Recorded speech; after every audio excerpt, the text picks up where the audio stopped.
తెలుగు జాతి స్వర్ణ యుగం కోసం, తెలుగు ప్రజల ఆత్మ గౌరవం కోసం,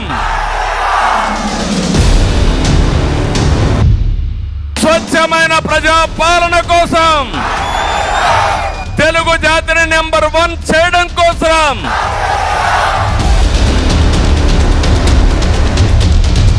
మళ్ళీ రైతు రాజ్యం తీసుకొస్తాం, రైతుకు న్యాయం చేస్తాం, మీకు అండగా ఉంటామని ఈ ఆచంట మహాసభలో మీ అందరికి హామీ ఇస్తున్నానని చెప్పి కూడా నేను మీకు తెలియజేస్తున్నా. మళ్ళీ పోలవరం పూర్తి చేసుకుని రాష్ట్రానికి నదులను సంధానం చేయడమే కాకుండా ఈ జిల్లాకు 3 పంటలకు నీళ్లు ఇచ్చే బాధ్యత తెలుగుదేశం జనసేన ప్రభుత్వం తీసుకుంటామని హామీ ఇస్తున్నా.